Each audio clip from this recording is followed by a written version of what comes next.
sahibi akhlaqil hisan wa ala alihi wa sahbihi wa man tabi'ahum bi ihsanin ila akhiriz zaman. Subhanakallahumma la ilma lana illa ma 'allamtana innaka antal alimul hakim. Wa tub 'alaina ya maulana innaka antat tawwabur rahim. Rabbi shrah li sadri wa yassir li amri wahlul 'uqdatam min lisani yafqahu qawli. Para hadirin yang saya takzimi, saya muliakan dari hati saya,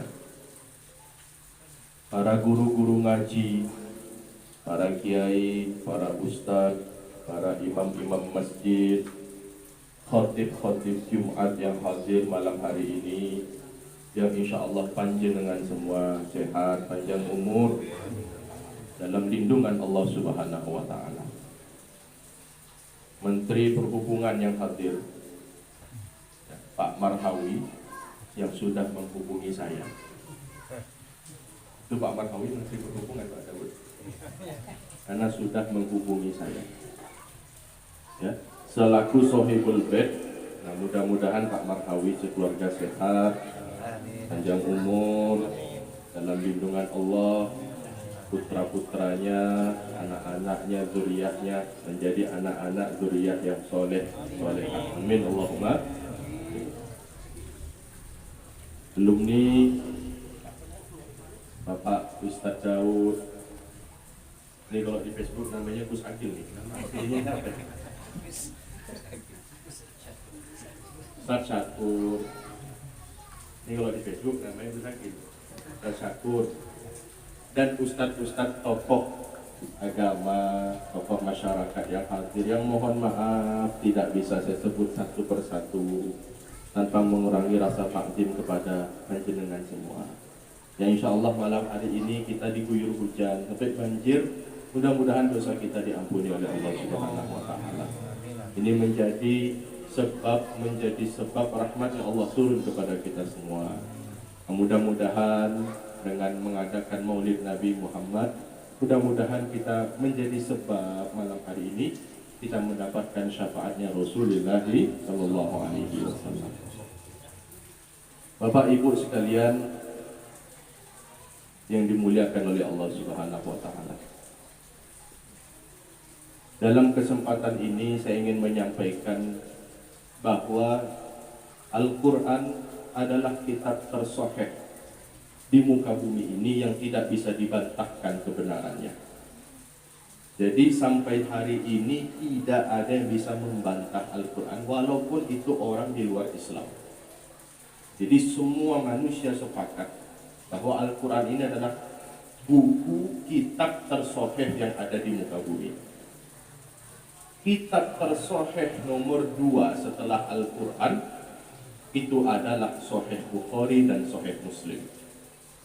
Di dalam Sahih Muslim itu disebutkan bahwa dulu Abu Lahab ngomong kepada budaknya Suwaibah, wahai Suwaibah, membantuku budakku Suwaibah. Itu anaknya Abdullah sedang dalam kandungan. Abdullah sudah wafat, anaknya saudaraku itu masih dalam kandungan. Kalau lahir, kabarkan aku. Kalau lahir, ketuk pintu rumahku, walaupun tengah malam. Benar, akhirnya wahina baraza sallallahu alaihi wasallam min batni ummihi baraza rafi'an tarfahu ila sama mu'miyan bidzalika rafi ila anna lahu syaraban ala majduhu wa sama. Ketika lahir Rasulullah, Suwaibah datang malam-malam jam 2 malam, ngetok-ngetok pintu rumah tuannya yang bernama Abu Lahab. Marah Abu Lahab, ngapain kamu datang-datang malam-malam mengganggu tidur saya? Hai tuan, saya ingin memberi kabar bahwa keponakan panjenengan itu lahir dan dikasih nama Muhammad. Girang Pak, girang itu senang. Saking senangnya Abu Lahab, sampai jingkrak-jingkrak dia, sampai loncat-loncat. Aku dapat keponakan baru, aku dapat keponakan baru. Riwayat Muslim menyebutkan Abu Lahab yang sudah jelas laknatnya di dalam Al-Quran, itu setiap hari Senin mendapatkan keringanan siksa karena pernah senang satu kali atas kelahiran Nabi kita Muhammad Sallallahu Alaihi Wasallam. Nah, mudah-mudahan malam hari ini kita yang senang, kita yang bergembira. Ini 12 Rabiul Awal. Maghrib tadi sudah masuk 13 Rabiul Awal. Mudah-mudahan dengan kita mengadakan Maulid Nabi, bergembira, senang dengan lahirnya Rasulullah, ya, apalagi mukmin, apalagi muslim, fi qalbihi mulia bi hubbi Rasulillah, yang dalam hatinya itu penuh dengan rasa cinta kepada Rasulullah sallallahu alaihi wasallam. Boleh mic-nya diarahkan, soalnya diarahkan ke sana.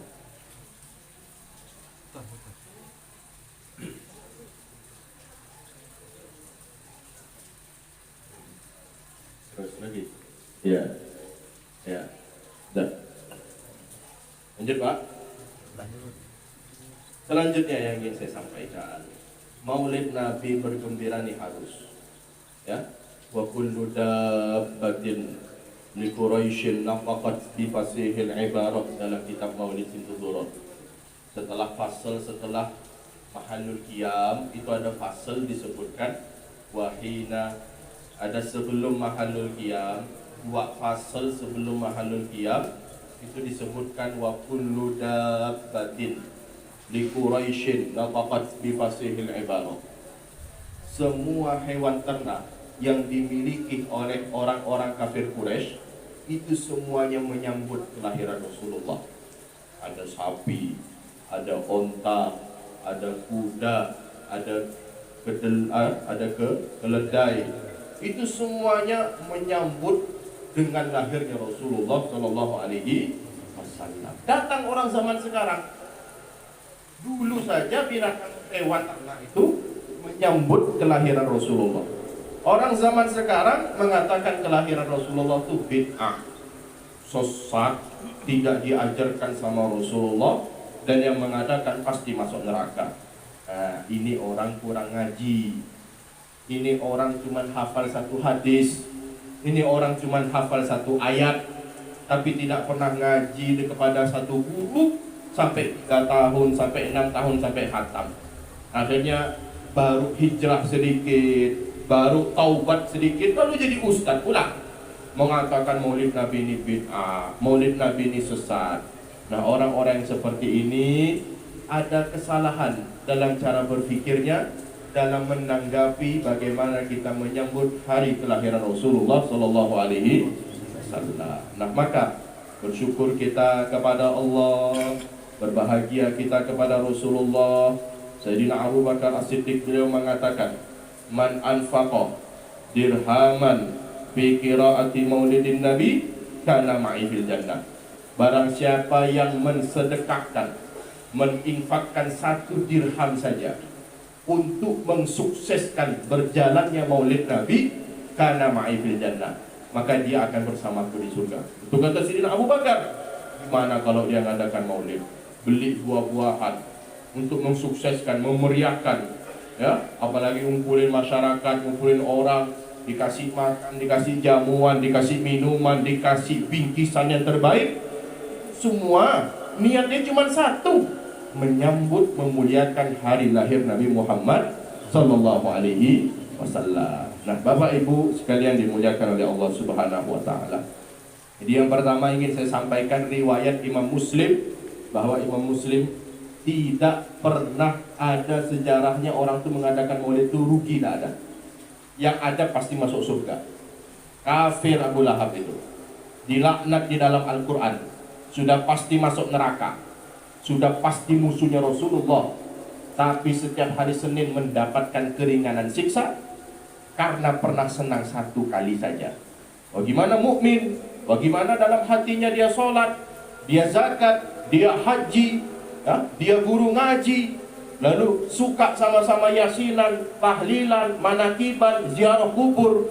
kumpul sama-sama untuk menyambut kelahiran Rasulullah Shallallahu Alaihi Wasallam.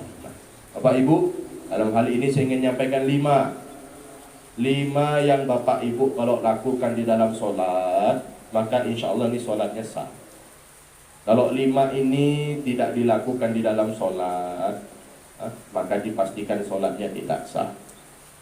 5 tolong dihafalkan. 5 ini sangat mudah, 5 ini sangat gampang. Yang pertama yang perlu dihafalkan adalah di dalam sholat itu kita wajib takbiratul ihram. Takbiratul ihram yang wajib suaranya, bukan angkat tangannya Bapak Ibu. Ya, yang wajib suaranya Allahu Akbar. Minimal mendengarkan ke telinganya sendiri. Allahu Akbar. Allahu Akbar. Itu minimal. Yang wajib suaranya, bukan angkat tangannya. Tapi kalau kita sering lihat di masjid-masjid kota Pontianak, ada Pak? Ada Pak? Ya, bukan kita ya Pak ya? Jangan sampai kita Pak. Yang kayaknya khusyuk kayaknya. Nah itu sholatnya tidak sah Pak. Jadi yang wajib suaranya. Karena ini rukun kauli. Rukun kauli itu rukun ucapan. Jadi yang wajib suaranya, bukan gerakannya. Ngangkat tangan hukumnya sunnah. Kalaupun dia ada orang sholat takbiratul ihram, lalu dia tidak ngangkat tangan, sholatnya tetap sah Pak. Contoh, Allahu Akbar, sholatnya sah. Ditambah ngangkat tangan, Allahu Akbar, dapat sah dan dapat sunnah. Tapi kalau cuma ngerjakan angkat tangan, suaranya tidak ada, dapat sunnah tapi tidak sah. Kalau sudah tidak sah, sunnahnya juga tidak berlaku, maka sholatnya tidak sah. Sah tidaknya sholat, kita tahu dari yang namanya ilmu fikih. Diterima tidaknya sholat, hanya Allah yang tahu. Rabbana taqabbal minna sholatana wa siyamana wa ruku'ana wa takhasyu'ana wa tadarru'ana wa taqarrubana. Terima kedekatan kami kepada Engkau ya Allah. Solat kami terima ya Allah. Puasa kami terima ya Allah. Zakat kami terima ya Allah. Haji kami terima ya Allah. Iktikaf kami terima ya Allah. Sedekah kami terima ya Allah. Diterima tidaknya kita minta kepada Allah Subhanahu wa ta'ala. Tapi sah tidaknya solat itu kita tahu melalui belajar ilmu fikih. Jadi yang pertama wajib dalam sholat takbiratul ihram. Yang wajib apa? Suaranya. Ngangkat tangan hukumnya sunnah. Kalau dikerjakan suara sama angkat tangan, maka dia dapat wajib dan dapat sunnah. Yang kedua, yang wajib di dalam sholat adalah membaca suratul Fatihah. Ya. Beserta Bismillahirrahmanirrahim. Bismillahirrahmanirrahim. Alhamdulillahi Rabbil Alamin. Ar-Rahmanir Rahim. Maliki Yaumiddin. Iyyaka na'budu wa iyyaka nasta'in. Ihdinas siratal ladzina an'amta 'alaihim ghairil maghdubi 'alaihim waladdallin. Beserta Bismillahirrahmanirrahim, ayatun minal Fatihah, termasuk ayat dari suratul Fatihah. Jangan sampai pergi haji atau dia pergi umrah, makmuman di Masjidil Haram, makmuman di Masjid Nabawi, lalu dia melihat imamnya tidak pakai Bismillahirrahmanirrahim, lalu kita yang bermadhab Imam Syafi'i juga ikut-ikutan tidak pakai Bismillahirrahmanirrahim. Ada madhab Abu Hanifah, ada madhab Imam Malik, ada madhab Imam Syafi'i, ada madhab Imam Ahmad bin Hanbal. Madhab Imam Syafi'i mengatakan Bismillahirrahmanirrahim ayatun minal Fatihah, termasuk ayat suratul Fatihah. Madhab Imam Malik mengatakan Bismillahirrahmanirrahim tidak wajib dibaca. Makanya ketika Imam Makkah, Imam Madinah, Allahu Akbar, Alhamdulillahi Rabbil Alamin. Karena beda madhab sama kita. Pulang umroh, pulang haji, dilihat masyarakat, akhirnya disuruh jadi imam. Monggo Pak Haji, monggo Pak Haji jadi imam. Oh, Pak Haji tidak pernah ngaji, akhirnya jadi imam. Bismillahirrahmanirrahim tidak dibaca. Gaya dia, gaya imam Masjidil Haram. Allahu Akbar. Alhamdulillahi Rabbil Alamin. Itu pasti sholatnya tidak sah, karena Bismillahirrahmanirrahim termasuk ayat dari suratul Fatihah. Minimal mendengarkan ke telinganya sendiri. Bismillahirrahmanirrahim. Alhamdulillahi Rabbil Alamin. Ar-Rahmanir-Rahim. Maliki yaumiddin. Iyyaka na'budu wa iyyaka nasta'in. Shiratal mustaqim. Shiratal ladzina an'amta 'alaihim ghairil maghdubi 'alaihim waladdallin.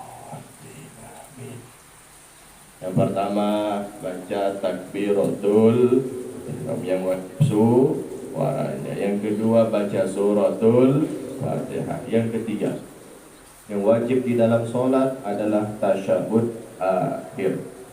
Tasyahud akhir ini wajib hukumnya. Ya. Adapun tasyahud awal hukumnya sunnah. Ya, tasyahud awal hukumnya sunnah. Yang wajib itu tasyahud akhir, Pak. Nah, tasyahud awal itu yang ini. Ini tasyahud awal. Ini hukumnya sunnah. Yang wajib tasyahud akhir yang ini. Kalau orang sujud lalu dia langsung berdiri, lupa kerjakan tasyahud awal, sujud dia rakaat kedua. Sunnahnya kan tasyahud awal, tapi dia lupa, sujud langsung berdiri.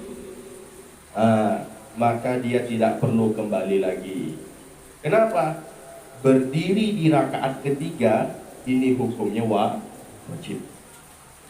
Duduk tasyahud awal hukumnya sunnah. Berdiri di rakaat ketiga ini hukumnya wajib. Duduk di tasyahud awal hukumnya sunnah. Jangan kembali ke sunnah sampai meninggalkan yang wajib, maka membatalkan sholat. Ya itu harus diingat. Kalau lupa Kiai, lupa Gus, sudah tinggal sujud sahwi.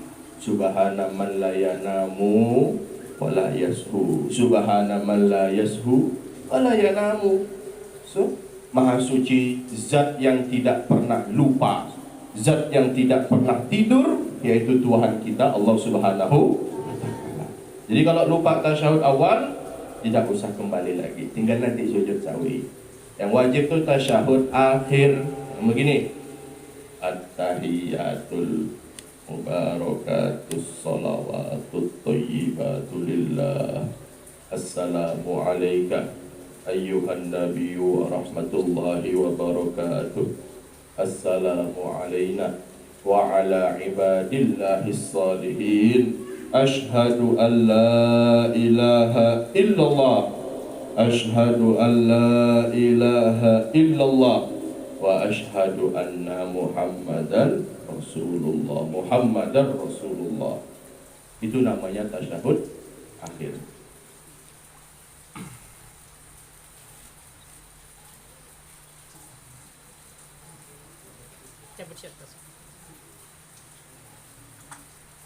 Itu namanya tasyahud akhir. Nah, tasyahud akhir. Jadi yang pertama takbiratul ihram. Yang wajib apa? Suaranya. Minimal mendengarkan ke telinganya sendiri. Yang kedua baca suratul Fatihah. Minimal mendengarkan ke telinganya sendiri beserta Bismillahirrahmanirrahim. Yang ketiga, yang wajib di dalam sholat tasyahud akhir. Tasyahud awal hukumnya sunnah. Bukan berarti saya menjelaskan tasyahud awal sunnah itu lalu tidak dikerjakan. Tetap dikerjakan, Pak. Karena itu sunnah yang sangat muakkad, sangat ditekankan, bahkan Rasul tak pernah meninggalkan. Saya menjelaskan fikih bahwa ini sunnah, ini wajib. Kalau sudah terlanjur berdiri jangan duduk lagi kalau tasyahud awal. Yang keempat, yang wajib di dalam sholat adalah baca sholawat. Allahumma sholli ala sayyidina Muhammad wa ala ali sayyidina Muhammad kama shallaita ala sayyidina Ibrahim wa ala ali sayyidina Ibrahim wa barik ala sayyidina Muhammad wa ala ali sayyidina Muhammad kama barakta ala sayyidina Ibrahim wa ala ali sayyidina Ibrahim fil alamina innaka Hamidum Majid. Ini namanya sholawat Ibrahimiyah, sholawat yang paling afdolnya sholawat ya sholawat ini. Sholawat itu ada banyak Pak, ada jutaan. Ada yang buat tuh ada yang dari Rasul Sallallahu Alaihi Wasallam langsung, ada yang dari Nabi langsung, ada yang dari sahabat sholawatnya, ada yang dari para tabi'in, ada yang dari para a'immah al-mujtahidin, lalu ada dari para ulama. Nah, tapi tidak bisa mengalahkan sholawat Ibrahimiyah, karena ini langsung diajarkan sama Nabi kita Muhammad Sallallahu Alaihi Wasallam. Yang baca sholawat Ibrahimiyah maka pahalanya luar biasa. Allah akan memberikan segala kebaikan kepadanya. Kiai Gus, saya ini mu'allaf, saya ini tidak hafal sholawat Ibrahimiyah. Gus, Kiai, saya ini orang yang baru taubat, orang dulu tidak sholat, lalu tidak hafal doa sholat, ini baru sholat nih Gus, gimana Gus? Ya, maka sholawatnya tidak usah sholawat Ibrahimiyah, sholawat paling pendek, Allahumma sholli ala sayyidina Muhammad, sholatnya sah. Yang pertama takbiratul ihram, yang kedua baca suratul Fatihah, yang ketiga tasyahud akhir, yang keempat baca sholat, yang kelima terakhir yang sering dilupakan sama orang adalah ngucap salam. Ngucap salam ini suka dilupakan, bukan noleh salam tapi ngucap salam. Assalamualaikum warahmatullah, assalamualaikum warahmatullah. Ini hukumnya wajib, minimal mendengarkan ke telinganya sendiri. Tapi kebanyakan di masjid-masjid, betul Pak? Banyak utang nih, wajah-wajah banyak utang nih gini nih, banyak utang, sholat di masjid, salamnya pasti tidak berbunyi. Mikirin utangnya, lihat kanan, hutang kredit motor, lihat kiri, hutang arisan, nengok sini hutang toko bangunan, nengok sini lagi hutang di mana-mana, akhirnya salamnya tidak berbunyi. Noleh hukumnya sunnah Pak. Yang wajib itu suaranya Pak. Bahkan ketika orang itu tidak noleh tapi dia bersuara, suaranya tetap sah. Assalamualaikum warahmatullah, assalamualaikum warahmatullah, salamnya sah. Ditambah noleh, assalamualaikum warahmatullah, assalamualaikum warahmatullah, maka dia dapat sah dan dapat sunnah. Jangan mengerjakan sunnah sampai meninggalkan yang wajib. Ini kan meninggalkan wajib karena tidak mengucap salam. Nah, 5, yang pertama takbiratul, baca suratul Fatihah, tasyahud akhir, baca sholawat terakhir, salam.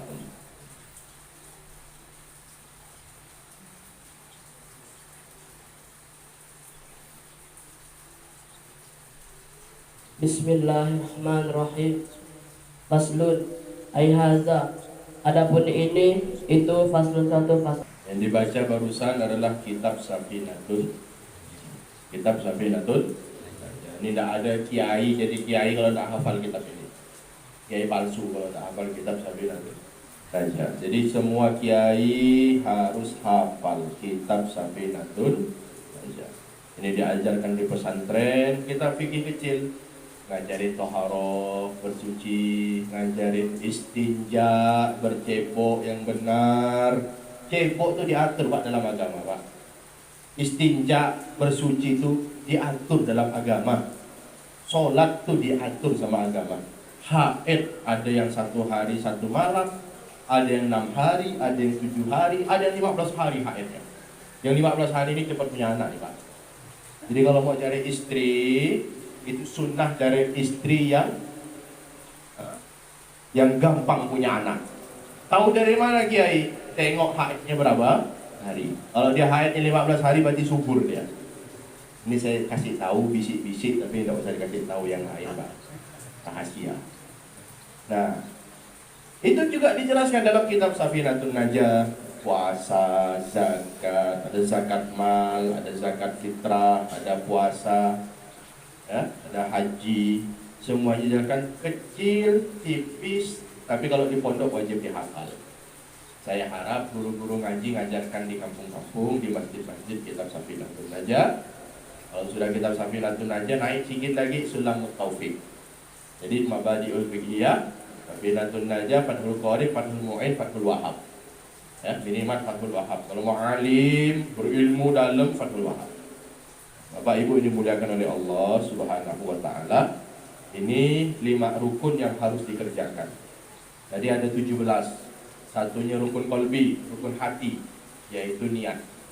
Usolli fardhu dhuhri, usolli fardhu asri, usolli fardhu maghribi, usolli fardhu isya'i, usolli fardhu subuhi. Ini rukun qalbi, rukun hati, hanya satu, yaitu niat. Rukun qaulinya ada 5. Takbiratul ihram, baca Fatihah, tasyahud akhir, baca sholawat, dan baca salam.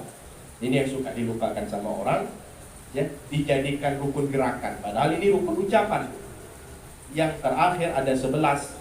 Berdiri bagi yang mampu. Kalau tidak mampu berdiri, dari duduk. Kalau tidak mampu duduk, duduk di lantai, duduk di kursi. Masih tidak mampu, sudah diharam, tidak apa-apa. Agama memaklumi itu. Sholat itu mudah, tidak usah dipersulit. Masih tidak bisa duduk, pakai isyarat. Pakai isyarat, apa yang bisa disolat, apa yang bisa isyarat, pakai isyarat. Pakai isyarat mata, pakai isyarat jari. Tidak bisa, berarti sudah Pak, dikuburkan Pak, kalau udah kayak begitu Pak. Nunggu apa lagi? Ya, ya, berdiri bagi yang mampu. Lalu dia rukuknya pakai tumak. Tidak pakai tumak. Nina. Sujud pakai tumak. Nina. Duduk di antara 2 sujud, duduk di antara 2 sujud pakai tumak. Nina. Terus ngebut-ngebut Pak. Kayak bis regat tuh. Oh, bis regat. Biasa lewat depan kita. Bus. Yo. Allahu Akbar, Allahu Akbar, Allahu Akbar. Bismillahirrahmanirrahim. Alhamdulillahirabbil. Ini bis regat namanya, Pak. Bis regat namanya. Jadi tidak sangat benar bersolat tuh pakai tumak nina. Diam sejenak, tenang sejenak. Nah, maka kalau fikihnya sudah tahu sah tidaknya solat, maka insya Allah diterima tidaknya solat, solat kita diterima oleh Allah Subhanahu wa ta'ala. Nah, mudah-mudahan sedikit fikih yang saya sampaikan, solat kita makin baik, solat kita makin baik kepada Allah. As-salatu imaduddin, solat itu tiang agama Pak. Ini rumah kalau tidak ada dinding masih bisa, tapi kalau tidak ada balok tiangnya, maka tidak bisa berdiri. Masjid tidak ada baloknya, tidak ada tiangnya, hancur. Kalau cuma bersandar kepada dinding, dinding itu amal kita. Maulid ini dinding kita, cinta kita, ya, sedekah itu dinding kita. Tapi yang nomor 1 itu tiangnya dulu. Kalau tiangnya kokoh, maka yang lain insya Allah baik. Begitu juga hisab nanti di hadapan Allah. Kalau sholatnya baik, maka yang lainnya juga akan diterima oleh Allah Subhanahu wa ta'ala. Mudah-mudahan sedikit yang saya sampaikan ini dapat bermanfaat kepada semua. Sedikit yang saya sampaikan dapat bermanfaat kepada kita semua, khususnya kepada saya pribadi.